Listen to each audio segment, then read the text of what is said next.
So nice to be sat next to someone who understands that money spending is all right. It's fine. Kante's a lovely, smiley little Frenchman who won the league with Leicester. Finances are boring for everyone involved, I think, and you don't want to be an expert in law or anything. Our best player is Cole Palmer, and he doesn't get in City's team.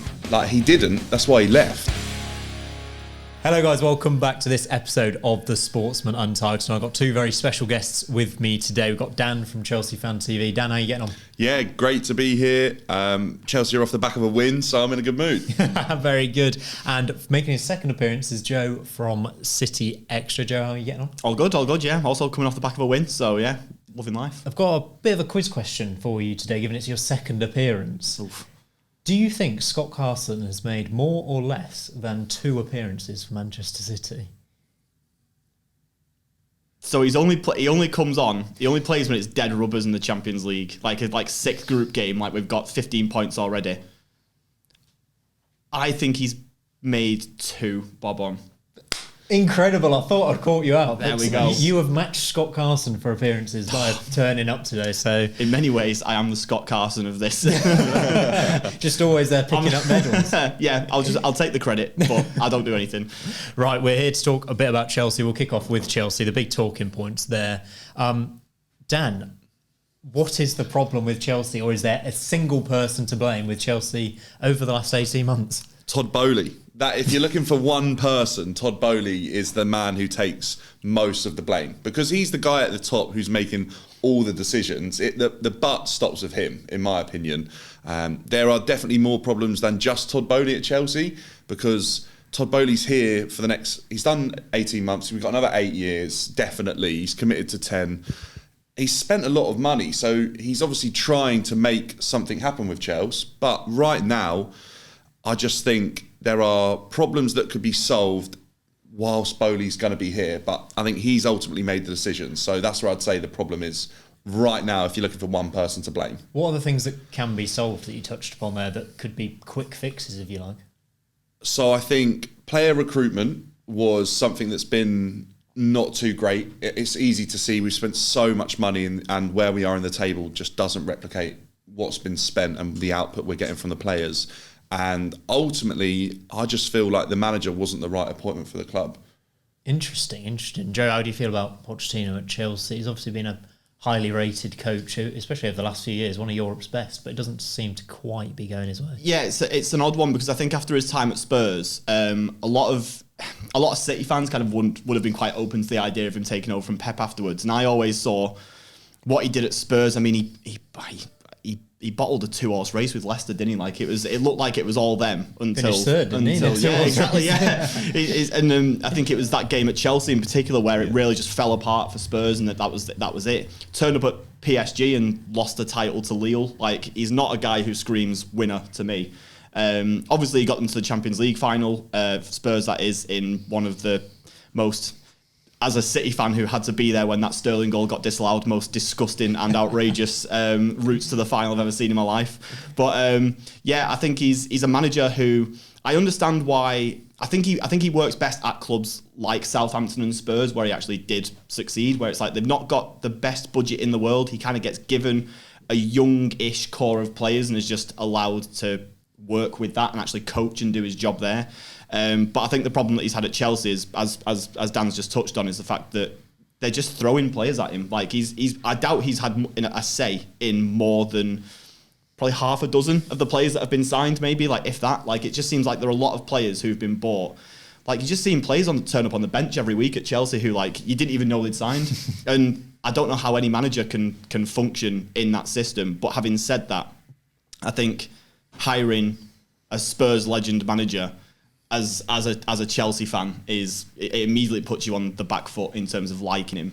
I can understand why he's got a relatively short why Chelsea's fans' patience with him might be shorter than it would be with someone like, obviously not the best example at the moment, but say like Frank Lampard, when his results started to dip in his first stint at the club, people were willing to give him a little bit more time because he's a club legend. Whereas when you've got Mauricio Pochettino, whose crowning achievement is getting Spurs to the Champions League final, like, I don't think Chelsea fans really have a lot of time for that. You agree with that, Dan? Would you get rid of Pochettino as soon as possible, or is there some value in keeping him?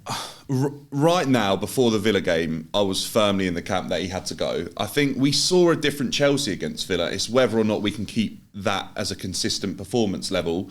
We just don't know how that's going to be going forwards with Chelsea. It's just been an absolute rollercoaster of a season. I completely agree with a lot of the things you said there, Joe. I think Pochettino has definitely had some challenges that aren't fair on any manager. He barely knows half the players because they've very rarely all been fit at the same time.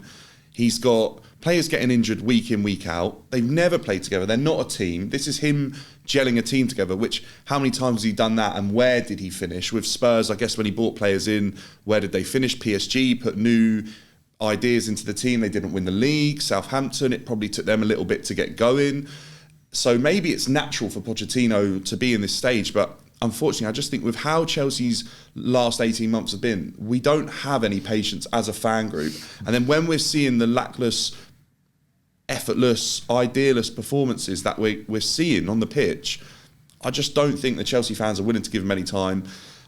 I am still in the camp of Poch out. I just don't think he's the right fit for Chelsea Football Club. I think it reminds me of when Rafa Benitez got the job. And we still won the Europa League under Rafa, but he was booed till his last day at Stamford Bridge. So it reminds me of that. But do you have a name that you would prefer to have instead of Poch? It looks like Xabi Alonso is probably going to be the next Liverpool manager. He seems like the standout candidate. Oh, I think Xabi Alonso is way above where Chelsea can aim for as a manager right now. I just think the way we've fallen off in the last 18 months is going to set us down so far. The problem is that if we, obviously there'll always be takers for the job, but if we sack Pochettino now, it's going against everything Bowley has said is his idea. He's committing players to an 8-year contract. So he's planned 8 years ahead. So he ideally wants the manager to be in for the long haul, which he attempted with Graham Potter. He still owes Graham Potter a huge amount of money. That's not been paid off yet because we're just strucken as a club financially now because of the outgoings that we've paid. And everything's actually been paid in instalments anyway. So we're all on borrowed money. I just think there will always be takers for a job, but where our level is now for a manager and the choice that we have is nowhere near as good as it was even when we had the choice in the summer of getting Poch. So I can't put a name on the table as a definitive one because I think anyone I'd have in mind and other Chelsea fans would have in mind is probably a step higher than where we actually are as a club right now. We're a mid-table club. A big dose of honesty there, I think, for you, Dan. You've mentioned player recruitment a bit there. One of the successful signings has been Cole Palmer, obviously from Man City. Is there a bit of regret, potentially, of letting him go 40 million, was it? That's not a massive amount of money in today's game. It's a difficult one because I think with Mahrez going out the door, it was easy to look at Cole Palmer and like the performances that he'd put in before, particularly in the Community Shield and the European Super Cup where he scored only 2 goals in those 2 games.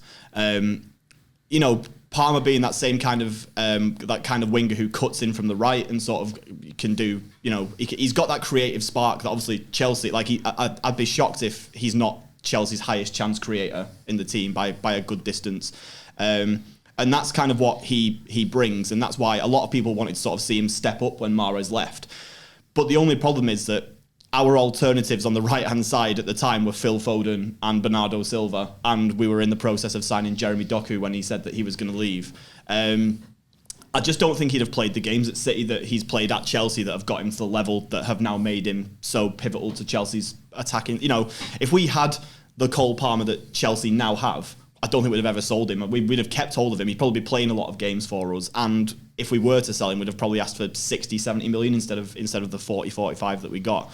But I think at the time, given that he'd played only a dozen Premier League games when we did get rid of him, 45 million of what, without getting into too much boring financial detail, is just because you've sold an academy player is just pure profit. I don't think the club could really turn around and look at that and say, oh, you know what, that we can't do that. Selling someone like Cole Palmer, if you're going to look at it I'm going to get a bit boring and financial now, but if you're selling someone like Cole Palmer for a flat 45 million, that means that if you buy someone on a 5-year contract, that 45 million just means that you can spend so much more than 45 million for selling an academy player for that kind, which is ultimately, I think, the biggest issue that comes with this new profit and sustainability rules that they've brought in. It incentivizes clubs to sell academy players.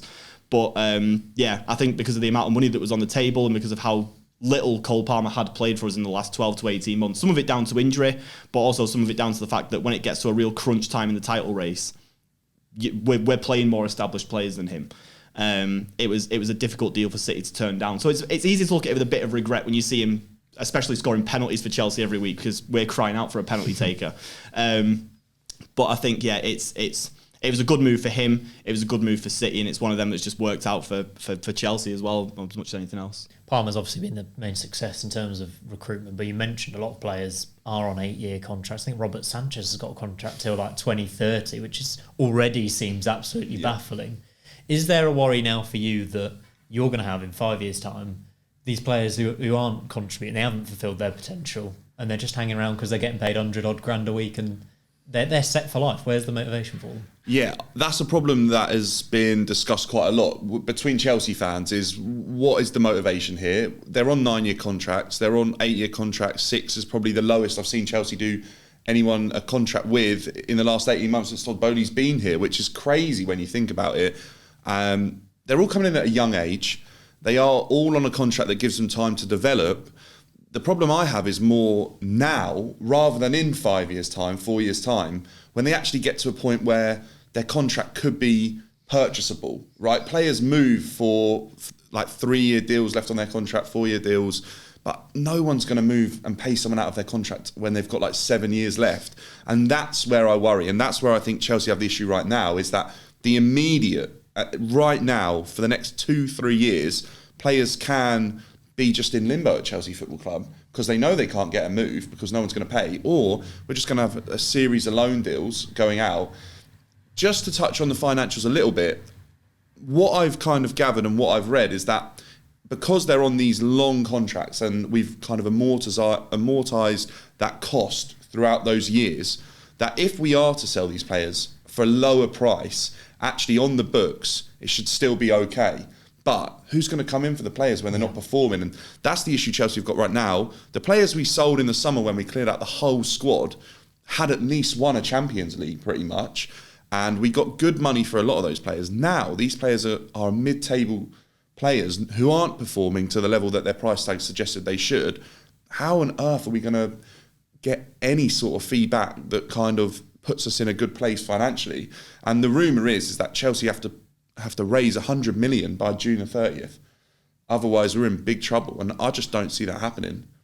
We've tried to kind of skirt around the edges. We've got two clubs who might be in a bit of financial difficulty this summer. We'll stick to football for now and focus on Man City. Obviously, the big news from the last few months in the Premier League is Jurgen Klopp leaving Liverpool. Now, Pep Guardiola has been at Man City now for 7 years, is it? Yeah, it's 8th. It's a huge amount of time for him to spend at one football club. How long do you think he's got left, and how much petrol has he got left in his tank to keep doing this? As long as Sheikh Mansour's here, I think we're not going to be short of petrol. I think we'll be all right. I think for me, obviously that now with it being Jurgen Klopp's final season, Pep will sort of see this as like an opportunity to spoil the party. I think that'll be what the main motivation will be in the City camp right now, because obviously as soon as that news came out, everybody, fan, pundit, and probably also player in the Premier League thought, well, Liverpool have got a very strong chance of winning the title now. Like, you don't need much more motivation mentally than our greatest ever manager one of our greatest ever managers is on his way out, and we've got 3 months to basically win every single game and win the league for him. So Pep will look at that and think, all we've got to do is just stop them winning the title. And I think if, Liverpool may win the Carabao Cup, they may win the obviously massive favourites for the Europa League. So they're potentially winning 2 trophies, but I think if we can stop them from winning the Premier League, then that'll be one of Pep's main things. Obviously, he's contracted till the next summer, so he'll have done 9 by the time he gets to the end of that, and he always talks about he's going to at bare minimum see out his contract no matter what. I think that he will extend one more time, get to 10, and just like 10 years is just like a great, a good point. It also conveniently coincides with a certain outcome of a certain 115 charges, so he's got a nice get out clause no matter what happens there. But I think if he gets to 10 years and then leaves, then that would be it'd be like a perfect way to round it off. We've had players leave after 10 years. We've had Kompany, Aguero, Silva all went when their 10 years was up. And I think that, Pep doing the same would be perfect. I think it's next season, he's got to be looking at that in a year without Jurgen Klopp and thinking we've just got that's a title wrapped up. That's the other motivation to get this one done. If we win 4 in a row this year, next year 5 in a row is looking very good without Jurgen Klopp in the Premier League. Even if someone like Xabi Alonso comes in, I'm not 100% sold on Xabi Alonso. He's doing amazingly with Leverkusen, but he's still played less. He's still managed less than 100 games of football. So I'm not 100% convinced he comes in and completely, maintains Liverpool at that same level. But Pep's got to be thinking now, like if he comes in, if he does 4 in a row this year, 5 comes next year, and then maybe he just goes after that. 5 in a row is just so like unmatchable that it's unheard of in the Premier League. So but I do think Jurgen Klopp leaving is a bit of Pep will be a bit disheartened by that because it's been the rivalry that sort of kept the Premier League what it is for the last 6-7 years, him versus Klopp. So as personally though, I'm very happy to see the back of him. When that news came through, I was in work when that news came through, and I was on cloud 9 for the rest of the morning. It was the great. Opposite to Liverpool fans. Yeah, absolutely. Let's touch on those charges because they are quite serious and they could impact Chelsea in the future. We think if Man City get relegated, and I'm comparing this to the Juventus case where they got done for match fixing and went down, and a few of their legendary players stayed. They got instantly promoted and were back fairly quickly. Let's imagine that Man City are relegated to the Championship in a couple of years' time. Yeah. Pep's left. How do you see the club responding to that if that happens? Are you seeing players stick out for one season and go straight back up? Or would there be a bit of a mass exodus? Could it be, a real end of a dominance for Man City? Oof, this is a scenario I've really tried to avoid thinking about. I think there will obviously be a lot of players who will leave. Like for everyone, for every sort of Phil Foden or Rico Lewis or I don't know, maybe even Kevin De Bruyne at this point, who just like loves City to the point where they'll stay and just think 1 year and we're back up again. Because realistically, with the quality that club's got, even if you sold 70% of the players, the other 30% should be absolutely fine to come back up. It would be difficult because I'm assuming there'd be a pretty strict financial restriction put on us as well. Like we'd obviously have some kind of transfer ban, I would imagine, as well on top of that. So we're looking at fielding a team of academy players for that good year. Academy though. Yeah, it's Cole Palmer's. Yeah, it's good. Yeah, we'll be all right actually. I think it's difficult to say. I think we would probably bounce back up because just the quality that we would have in terms of any players who did hang around, much like Juventus did really, but. I think the loss of manager would be the biggest thing. Like we could get back up, but how many teams have we seen come up? Like we saw Burnley do it this season with Kompany. Maybe we could get him in actually. We saw them bounce back up with Kompany, and then they've got into the Premier League and just looked like totally out of the depth. And obviously there's more Burnley's squad is not what Manchester City minus 70% of their players would look like. It's quite a way worse than that. But I think that it's Pep Guardiola guarantees. A famous Manchester United fan once said that he brings no guarantees of success, but he absolutely does. Like Pep Guardiola is like nailed. If you've got him, you're nailed on to win trophies. And if you lose him, like this is just sort of. I mean, doesn't even necessarily relate to just the charges. This is more just about when he goes full stop. Like when he goes, like we're in for a pretty rude awakening of how difficult it actually is to win Premier Leagues and how difficult it is to win trophies because. You know better than most after like Mourinho's gone and stuff like that. Like it's difficult. Obviously, you managed to for a long time. Your club's managed to just find a way to win trophies no matter what. And maybe if you've got the right recruitment in place, maybe that can happen anyway. But yeah, there's no guarantees that you'll continue to win things. And I think if we do get relegated somehow, worst case scenario, these 115 charges happen, we do get relegated. We might bounce back up because of the squad we've got, but what we do in the Premier League then once we get there is just anybody's guess. It's very unlikely that we'll just go straight back to the top 6 again and start competing at the top again.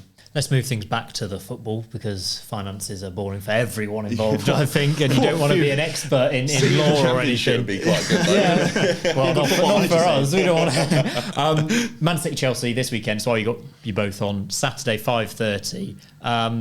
Dan, without being rude, does this only end one way? No, because... Hello, this is what we like to hear. Come on. Earlier on in the season, we thought exactly the same. We thought this is only going one way, and then Cole Palmer, with extra motivation, steps up to earn that result for Chelsea and get the draw. I don't think it's as clear-cut, and I kind of had that mindset for Chelsea versus Villa, which was like a crunch time game. I just thought that was done, and we've turned up.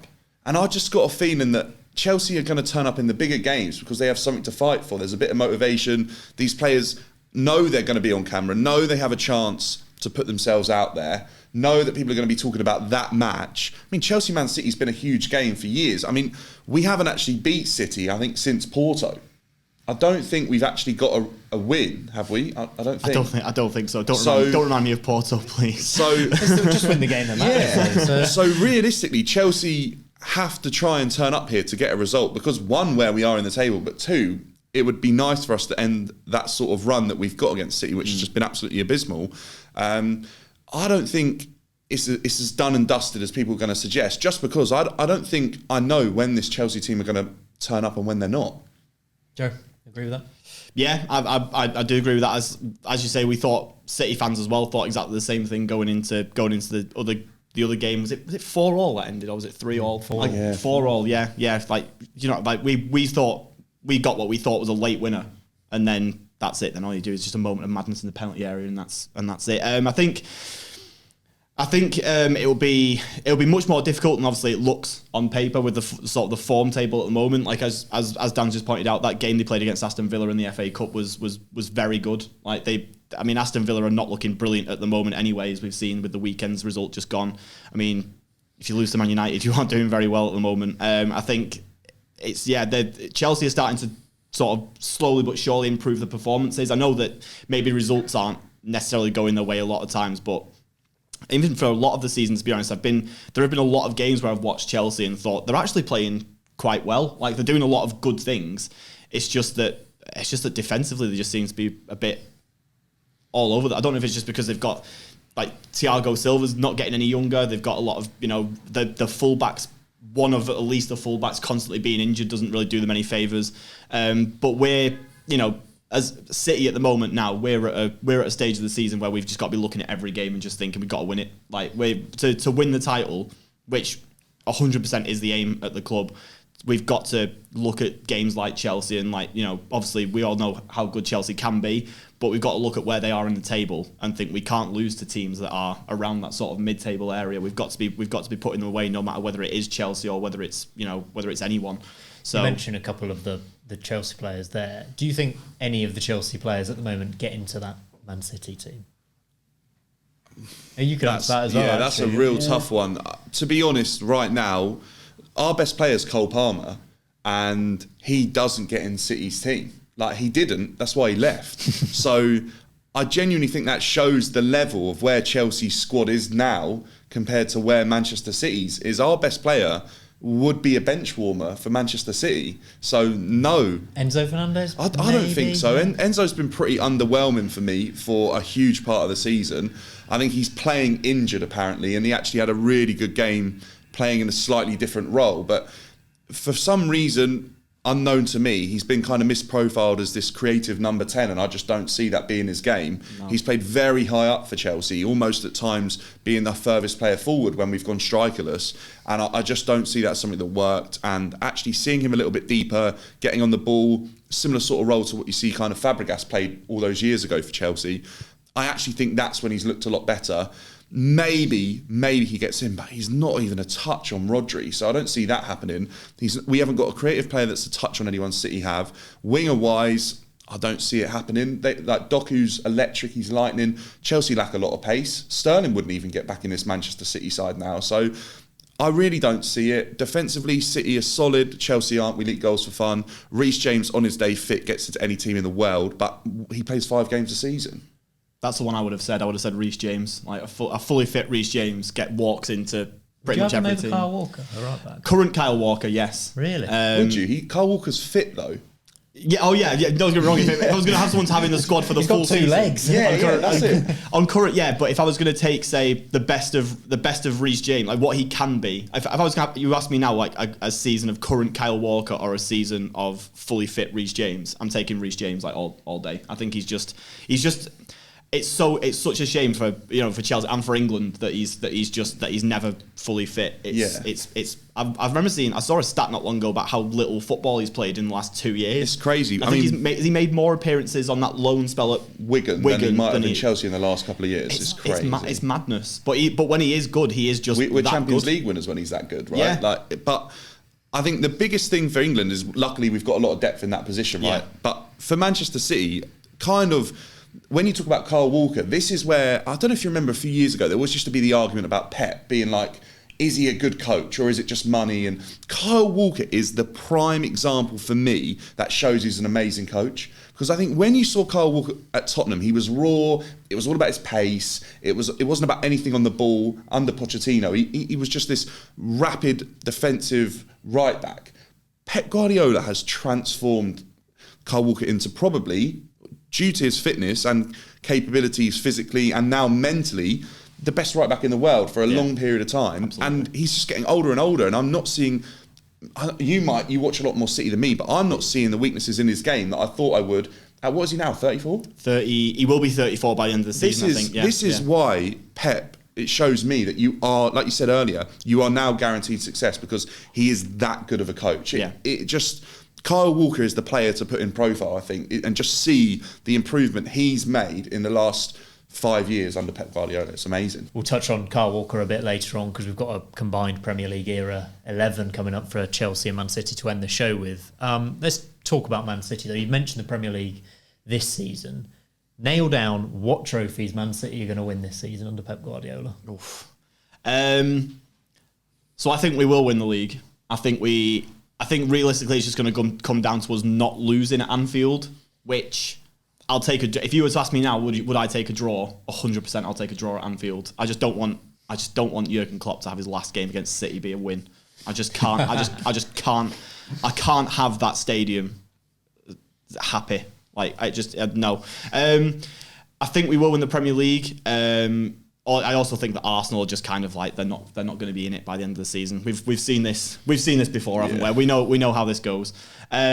Champions League, I think will go deep in the competition, but it's so dependent on draws and stuff like that. If we get a flying Real Madrid in the quarterfinals, then it could look really ropey. But then again, if we get that and we beat them, I don't think there's anyone we can look at in the competition and think, oh well, Is it only Real Madrid that can potentially beat them, do you think? On current form, them or, I know I've just criticised them, maybe Arsenal. Yeah, Arsenal, but just because they've got over that hump of beating us this season, I think they'll go into it with a lot more. But I ultimately still expect over 2 legs we should beat them. But if you get the final. But I can't have that. I can't have that. I can't have another English team in the Champions League final again. It's too horrible when you don't win. If you get beat by Madrid, you don't have to worry about Madrid fans for forever. But if you lose to an English club, you've just got them all over the place on the media and stuff like that. I think Champions League we could win, but I'm never going to say that we'll win the Champions League because I didn't do it last season until we actually got to the final because it's just such a unknown competition. And then the FA Cup, we could win, but again, you don't even have to get a difficult draw for the FA Cup. You're not going to win the FA Cup this year because Coventry is still in it. So of course. Right. Well, our name's already on the trophy. Forget the FA Cup then. So I think we've already won the European Super Cup and the Club World Cup. Whatever you think of those, they're clubs, they're competitions that the club hasn't won before. So I think the club will be more than happy with having those in the cabinet this season. But for me, if we get to the end of the season and the only thing that we've won is the Premier League, which means that Liverpool and Jurgen Klopp have not won that, then I'll be a happy man. Dan, quickly, what do you see City winning this season? I think the Premier League, I think now De Bruyne has returned from injury and it's 12 goal involvements in 12 games since he returned. I think any team in the world would be scared of a flying Manchester City, which they are right now, if we're being completely honest. I think Champions League, you've got every chance. I think last year you were a bit nervous. I think that even showed in the final that it could have gone either way. Lukaku missed that chance in the depths of that game. It really could have gone either way, even though City looked so comfortable for the majority of that game. I think now you've become ruthless. I don't see that happening again. I think any team, even a flying Real Madrid, wouldn't want Manchester City at any point in the Champions League, because I think with the team that you have now, you're capable of winning everything. This is crazy to think. A few years ago under Pep Guardiola, Manchester City looked like such a small, not so physical side. Now you're a team of machines, like absolute physical monsters, and the mentality that you have is pretty much unmatched.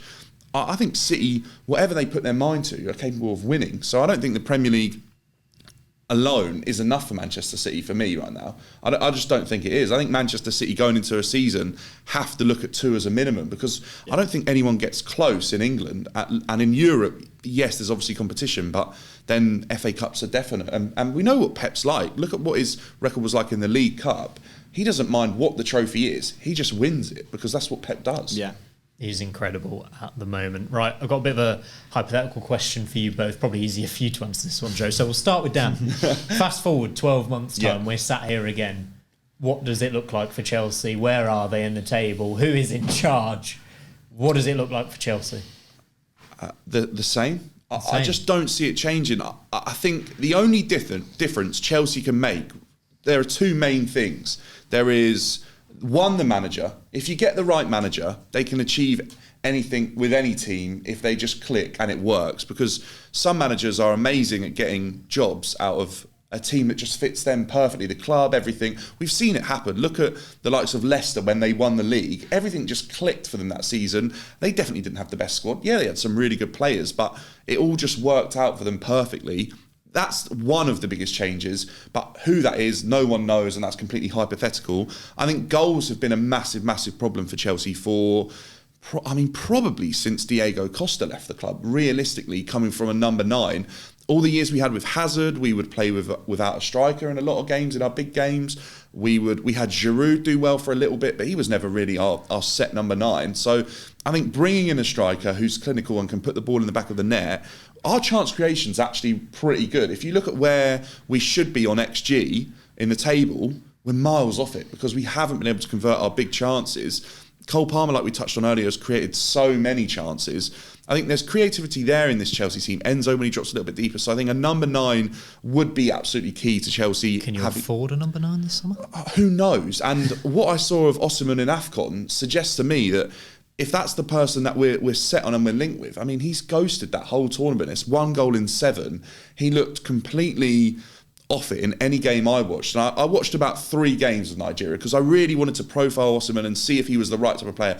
He reminds me of a very young, very raw Didier Drogba, if you're going to compare him to any type of player, because it was all about his strength and his pace and his physicality. He runs the channels a lot. I actually don't know if that's the type of number 9 Chelsea even need, which would be another case of poor recruitment, not looking at the way the team's playing. But then if you change the manager all the time, how do you know the right type of players to recruit for your squad? Chelsea have had an awful problem in the last few years of buying players who are exactly the same. Cole Palmer is a fantastic player. I think Chelsea probably bought him not to be our best player. He plays very well off the right. We spent a fortune on Madueke, 30 million again. He plays off the right. How do you develop an asset when all our best players are like occupying similar positions? We spent a fortune on midfielders. They all play the same position. Enzo, Caicedo, Lavia can't even get a game, ex-Man City. Like, he's injured, obviously, but we've spent so much money on players who occupy a similar role that it would worry me that we misprofile a striker again and it costs over 100 million. And we all thought Lukaku was going to be the answer. I think a lot of time and effort needs to go into thinking who our striker is going to be. And I just don't know what our bank account allows us to do in terms of if we can afford a striker or not anyway. But if Chelsea are going to spend any money, I think that's the area it needs to be spent. Incredible. Right, I'm going to move on to a section now called Transfer Nightmares, because over the years, these two clubs have spent a lot of money in the transfer window. Have you got another hour? Or? Dan, Kevin De Bruyne, let's start with him. Man City's probably best player at the moment, best player in the last 10 years, arguably. How do you feel about De Bruyne now? Is he just the one that got away? Yeah, Kevin De Bruyne is a bittersweet one for me, because in 2012, Chelsea actually had, I've got to get this right, I think it was Genk, in our group stage when we had Andre Villas-Boas, and we played them and we actually battered them at the Bridge. But Kevin De Bruyne was playing for the Genk, and I watched this kid play and I was like, he's a really good player, like very, very good. He's not going to be in Belgian football for much longer.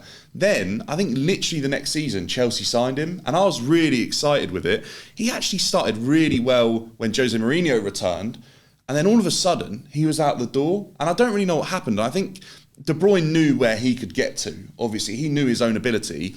And I think, like we've heard Lampard say, John Terry say, he was just never that type of player. But I actually thought he never had a bad game for Chelsea, if I'm being completely honest. I think Jose Mourinho always finds someone. And I think Kevin De Bruyne was that player at the time that he felt like, I'm going to move you on. Juan Mata actually at that time as well, kind of 2-year, been unbelievable for Chelsea. Jose kind of picked him and moved him on as well. So, yeah, Kevin De Bruyne is definitely, I mean, when you look at him now, how can he not be the one that got away? But actually, Chelsea still managed to have success without him. And we've done really well. Yes, I would have loved to have had him in my side, but for the period of time, apart from the last couple of seasons, we've done all right without him. It's just, imagine what we could have done if you'd had him. But I just think it was unrealistic for Chelsea to be keeping him at that time, and unrealistic for his career. And would he be the player that he is today if he'd not left Chelsea? You just don't know.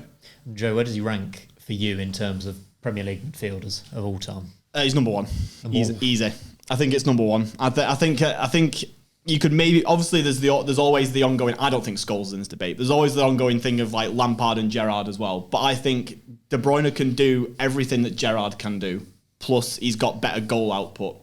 His defensive work is on a level that's like, for a midfielder he obviously gets a lot of kudos for his creativity and like his goal contributions and stuff like that. And obviously rightly so, because his assist numbers are, even just since coming back from this injury, like less than a month ago, his goal contributions, I think he's contributing every game that he's played, even like the substitute appearances.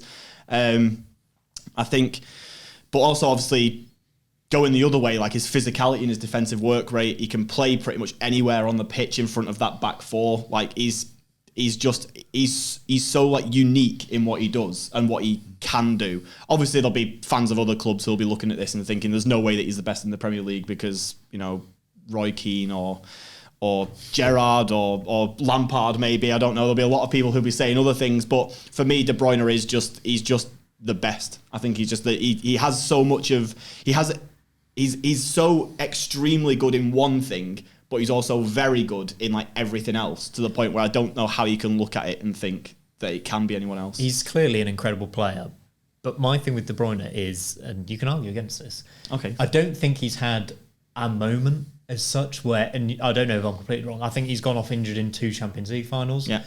If you compare someone like Gerrard to that, who single-handedly pretty much motivated his team to win a moment like that, I don't think De Bruyne has had the moment in the game where he turns around a game in like Gundogan scored twice, didn't he? Yeah. Against Villa. I think he might be the man playing the pass before that, but I feel like in the big moments he's not been the man. I think that's just bad luck. There can only be one man on the pitch in those games. Like there can only be one man who does that. And obviously it was Rodri in the Champions League final. Obviously he goes off injured in both of those, which is just, you know, if you get an elbow in the eye socket from Rudiger in one of the Champions League games, like you can't like, that's not his fault. He hasn't done anything to do that. And then obviously his hamstring goes in the other game, which again, what can you do about that?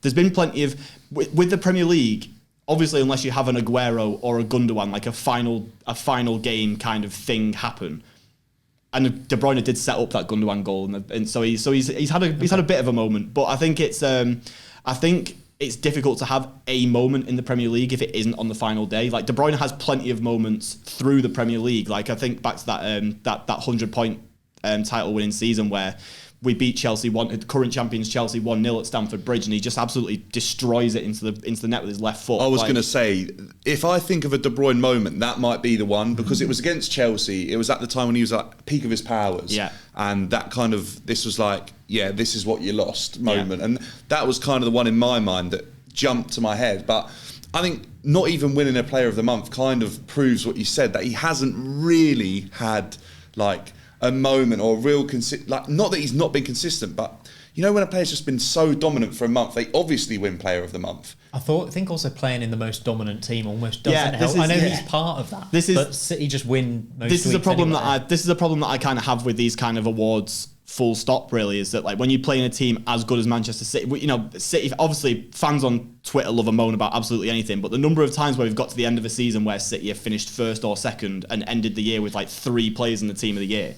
And it's like, how do you do that when you've just won the league or finished second? Like we had the mid-season I think Sky did their sort of mid-season team of the year so far, and I think Jamie Carragher didn't have a single City player in it, and we were like second in the league. It's like and this is what I mean when you can't look at the fact that De Bruyne has not had these individual accolades, although he does still, despite never winning a Player of the Month, still win Player of the Year pretty much every single year. I think, it's despite that, you can sort of look at it and just, for me, you don't need to have that big one moment at the end of a season to be amazing, and De Bruyne has plenty of little moments through a season that are big to us City fans, but obviously to the outside aren't so big. But I don't think you need to have a moment to be considered one of the best in the league. And Dan, you can answer this one quickly for me because we need to focus more on the nightmares. De Bruyne's too good for this conversation. Lukaku, Fofana, Havertz, Kepa, Morata, Cucurella. Who's the worst Chelsea signing of the modern era? Oh, Lukaku. Without a doubt for me. It was on such a level that it was going to be the answer to all our problems. It was like the return of the prodigy that we had, and it was just going to be perfect. He's the return of Drogba in the second coming, right, in a different form in Romelu Lukaku, and it just went so wrong. It went so wrong, and it actually pains me that we got it that wrong as a club as well, because obviously as a player he fitted the bill and he really looked like the answer, but actually as a person he just didn't ever fit Chelsea, and that's the thing that I think is so key in recruitment. But Lukaku's top of the pile, even though some have been probably worse than Lukaku, because when he played, he was actually okay. But I think just how wrong that went and the money it's cost and where he is now in his career. Has he ever left the club with the fan base liking him? Like, I think genuinely, I think he maybe West Brom. He manages, true, yeah. He manages. Did he finish on Fergie's last game? He did, yeah. That was. Yeah. I did like the old Lukaku was great before he piled on the weight and just became a big, massive. Yeah. But I think, it's so weird with Lukaku because he's obviously a very talented footballer. Or obviously, everyone will make jokes about his first touch, but he's a great finisher, and he shows it every time he goes over to Italy. So he seems to love that league for some reason. But even there, like Inter fans hate him. Like I'm pretty sure he's annoyed some Roma fans this season because of his performances. He just seems to, wherever he goes, he's just not liked despite being good. I was looking through City's over 50 million signings. They're all pretty much bob on, I'm going to be honest. The only ones I look at as potentially a waste of money, Benjamin Mendy, we don't have to go too much into that. No, we don't. Jack Grealish, is he a waste of money? Absolutely not. No. He was so crucial in that treble run-in. And he's currently having a bit of a spell out of the team because I think Pep said that he's sort of taking a bit of time to he's getting his way back to that level, like probably in training that he was at last season, but he is getting there. And Pep obviously wants to give him more minutes, which he will. I think it's just one of those where, at the moment, Doku is just in a position where he's just causing so many nightmares for any defence. I have a lot of concerns over Doku's sort of end product when he does get to that penalty area, which has gone down fantastically with a lot of other City fans on Twitter because he's flavour of the month at the moment. But I think he's just, no matter whether he does get a goal or an assist at the end of it or not, that's what Jack Grealish gets a lot of stick for from City fans, at the fact that he doesn't provide the goals and assists like someone say on the other wing, like Mahrez did, or like Foden and Bernardo do. But Grealish gives you a lot of that control that you need in games, and he's been really good. To be honest, the one that I would say is probably our biggest waste of money has been Calvin Phillips, a player that on paper looked like a perfect signing for City. Like, he's English, homegrown, played under Bielsa, so he's obviously got some idea of a similar kind of system. He's good, but not at such a level where he's going to be knocking on the door asking why he's not playing over Rodri every single week. But I think it's kind of emerging from reports now that after maybe one or two training sessions, the club were pretty, the coaching staff were pretty convinced that he wasn't up to the level to play for City, which is a shame. But all you have to do is just look at his performances on the pitch, and you could see that he wasn't up to the level of playing for City either, which is a shame. It's a difficult one because obviously you can't get into the rhythm to play at your best when you're only coming in to replace Rodri every 2 or 3 times a month. Oh no, sorry, every 2 or 3 months. But at the same time, good players do step in and just immediately just hit that level, and he just wasn't able to do it. He's shown much since going to West Ham either. Right, we're going to finish this podcast with our combined Premier League 11 from Man City and Chelsea players. To speed this process up a bit, I'm giving you 3 ace cards each, so 3 players each of your choice from Chelsea and Man City. They go straight into the team, no debate. Dan, do you want to start? Yeah, Petr Cech, first up, definitely. I'll write these down so I don't lose Should track. we do one, then the other, then the other, then the other? Sure, So yeah. Take all of mine. I'm going to say Aguero. Oh, interesting. Okay. I would say Eden Hazard. Oh my. We're filling in the attacking positions. Yeah. Vincent Kompany. Okay. Good. Bit of balance. I have a feeling that you're going to probably pick another Chelsea centre-back at some point. I will do, yeah, for definite. But I'm actually just going to say one that I think we'll both agree on, Frank Lampard. Lovely. He's a City legend as well. Yeah, So. so I thought we could probably agree on that one. Yeah. And I don't think there's much debate needed on Frank. This is really difficult because there's only one midfield spot left, and I've got two in my head. I've got to say Kevin De Bruyne, haven't I? I've got to go De Bruyne. Good. Right. So we've got Cech, Lampard, Hazard from Chelsea, Company, KDB, Aguero from City. We'll start at right back then. We've talked a bit about Kyle Walker. Is there anyone who can compete with Kyle Walker in this team? If Reece James had the career that he should have had, I would say yes. But I think based on the fact that he's never really fit. Although Ivanovic? Yeah, so I was going to say, Azpilicueta and Ivanovic, for me, definitely trophy-wise, can 100% can compete.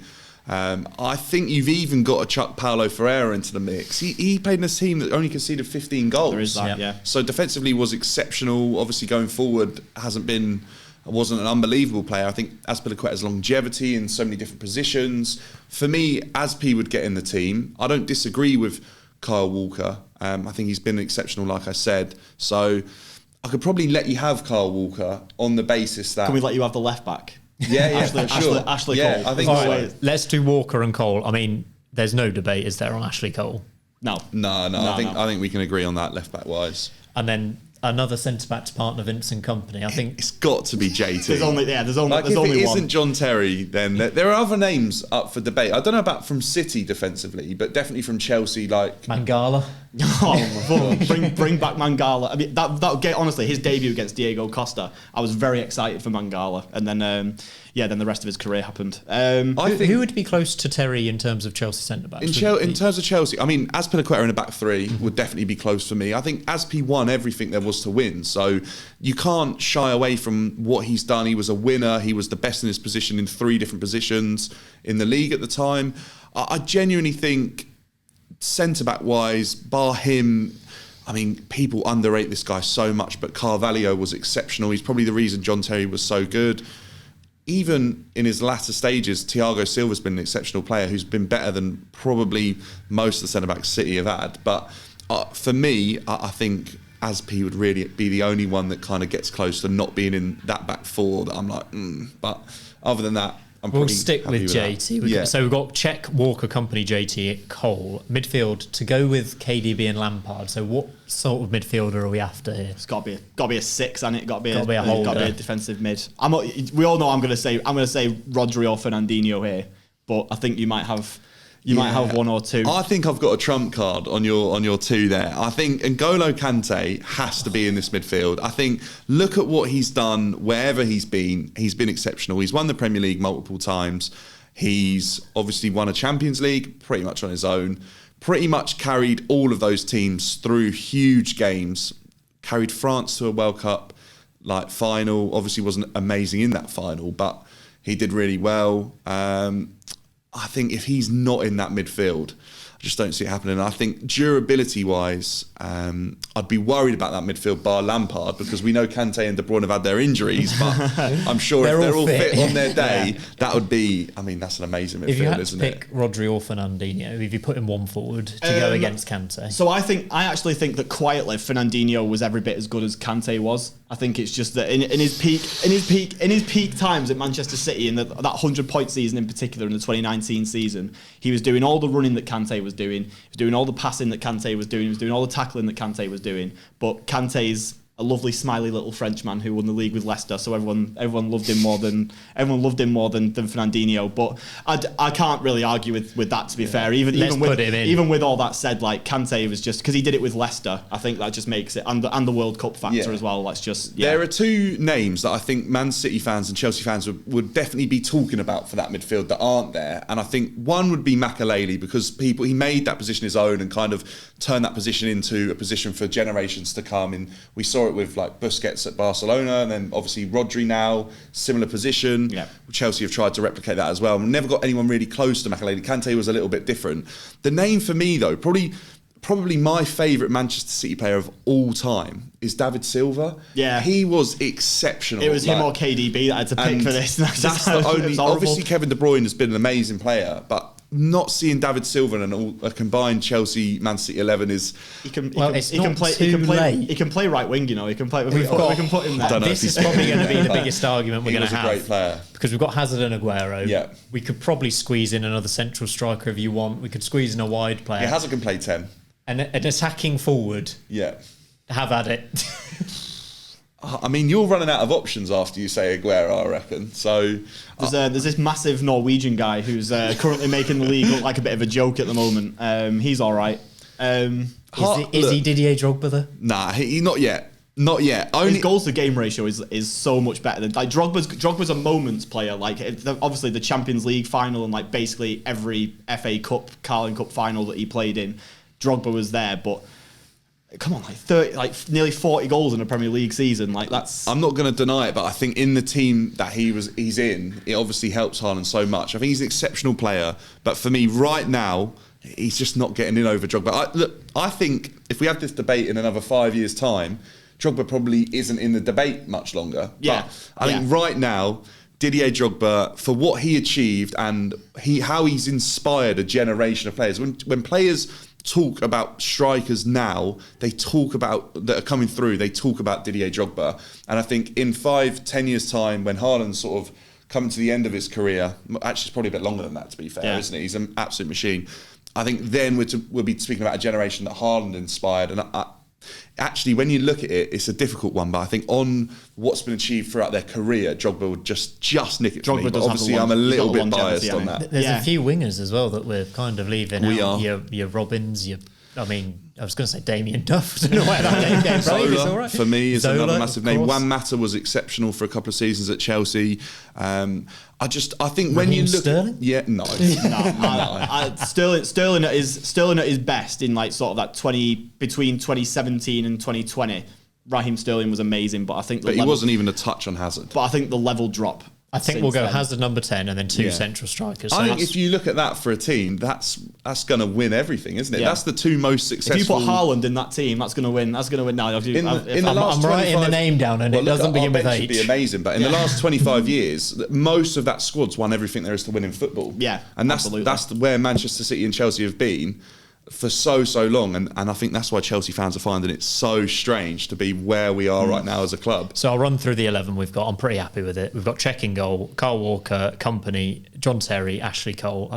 How many goals? That's conceding about 10 goals a season. Yeah. Kante, KDB and Lampard, with Hazard in the number 10 behind Sergio Aguero and Didier Drogba. Now, the only thing we need to finish off is who manages this team. Got to be Pep Guardiola. I think it's Pep v Mourinho again, isn't it? It is Pep versus Mourinho, but I can't fight it. The one thing Chelsea fans always craved was longevity, and we never really got it. And Pep has given it to Manchester City, and I think that's the one thing that would nick it for me. I think obviously he's been unbelievable in what he's won, and who knows what Jose would have won if he got that long, but he never did. Yeah. So until he's back for his third spell, I'd welcome him back. But in all seriousness, I think Pep is an unbelievable manager, and anyone that ever doubts Pep Guardiola as a top coach because of what he spent is just way off it, in my opinion. So yeah, Pep. It's so nice to be sat next to someone who understands that money spending is all right. It's fine. we're it's all good. He's I think as well a thing that goes sort of against Mourinho in this is sort of the way that he's left Chelsea in the last couple of the 2 times that he's been there. Like he's managed Tottenham as well. We don't know how Pep leaves Man City. Yeah, that's true. Yeah, if he promises that he'll stay when the charges come in and then leaves anyway, we'll all be very disappointed. But yeah, no, I'm happy with that. Pep staying in. That's all good. Brilliant. I think that's a perfect way to finish this episode of the Sportsman Untitled. Dan, thanks very much for joining us, and Joe, the same to you. And we'll see you next time on the Sportsman Untitled.